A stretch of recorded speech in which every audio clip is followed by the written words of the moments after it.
So Dale. Yeah, turn yours off. It's my turn. I've done the math. We met 36 years ago at that divinity school down the road. And shared the life of ministry ever since. I'm not sure there's anything about ministry that we've not talked about at some time or another. So there's nothing new here. Okay. This is in the way of reminder. All right. When I was young, I hated to be reminded of things, but now I realize there's great value in it. So I'm going to start with really basic reminders of the 4 loves that are required to do this work. You need to love Jesus. I've always said, as you know, that the church without Jesus is the worst of all possible worlds. You can laugh at that too. You need to love the church, both in the glory of what it's called to be and in the reality of what it actually is. You need to love the people that have been charged and entrusted to you. These people and all of their foibles and quirks as well. And you need to love this vocation, this odd and wondrous calling that we share. And I don't think we can do ministry without all 4 of those loves. Also, I want to remind you to take Sabbath seriously. Remember when we got in the car and drove from New Haven to Manhattan, this is what, 35 years ago, to look for an engagement ring for me to get to? I said Sam because I didn't want to, I didn't have permission. So you know it was a true story. That's right. All my stories are true. So we got in the car and we went to Manhattan. Yes, we did. I took you with me because you're my best friend and also because you've been engaged the year before, so you're obviously an expert. And we went to the Diamond District, 47th Street. And that's usually a bustling, teeming place, the biggest, busiest diamond district in the world. And when we turned the corner from 5th Avenue and 47th Street, no one was there, or it seemed like a ghost town. Doors were locked and lights were out. And of course, it was Saturday. Yes. I didn't plan that so well. Where mostly Jews and Hasidic Jews that around the stores. And I don't know if you remember what I said. I said, don't they want my money? And you said, yes, they probably do, but they want something else more. They want to be good Jews. There's a New Yorker cartoon with like a Hasidic Jew dressed in that garb, and he's on a cell phone, and he says, I just want to assure you I'm available 24/6.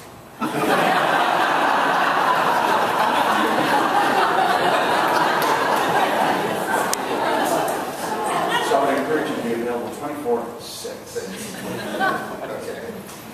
One of my mentors, Ted Hoskins, and I saw him at church where I started out in ministry, and he gave me really wonderful advice that is still wonderful, even though he had a hard time following it himself. And that was leave before you make that last phone call. There's always more to do. If we wait for it to be done, we'll never stop. Somebody said Jesus is a pastor who is always running away from his congregation. That is times of intense engagement with people, with time apart, or alone with trusted friends. Yes. So I want to give you 3 nevers. 3 nevers. 3 nevers. See if I can remember them. Never think or let anyone suggest that you work for the church. You work for the one who called you. Called you into life and into ministry.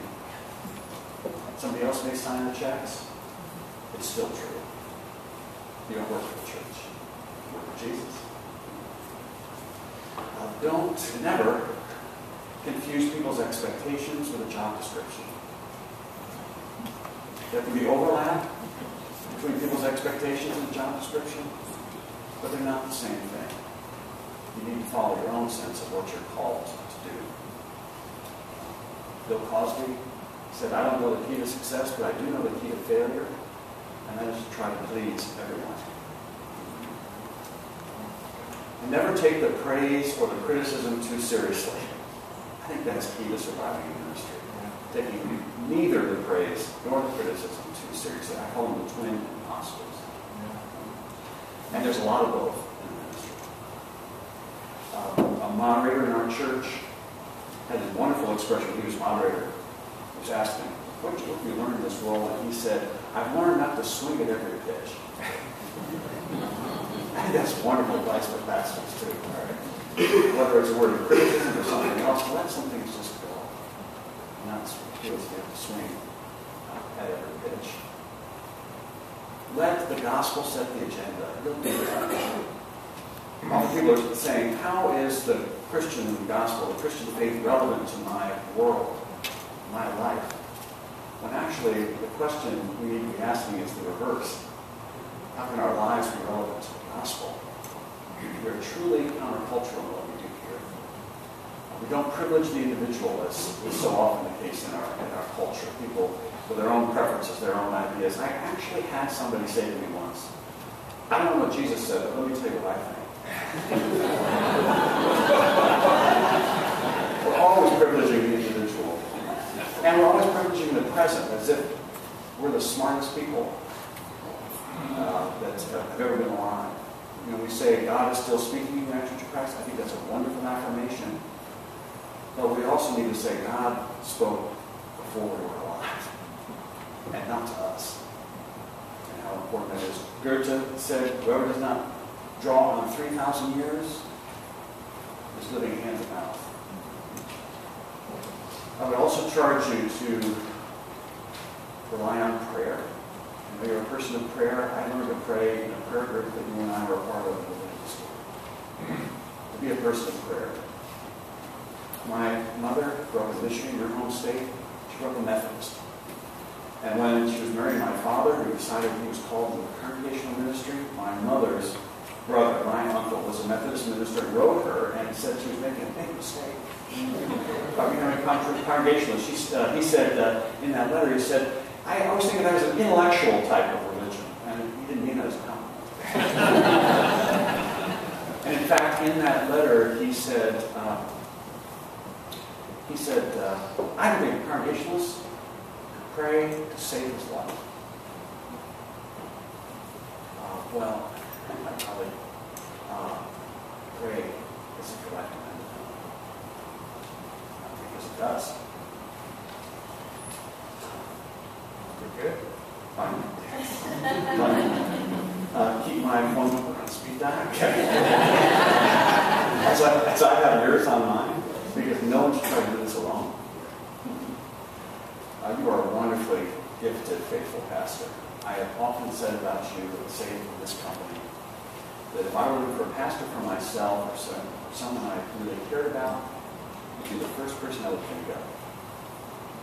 And now, these members of First Congregational Church therein either know what I'm talking about, or they soon will. I love you, Dale. God bless you and bless your ministry.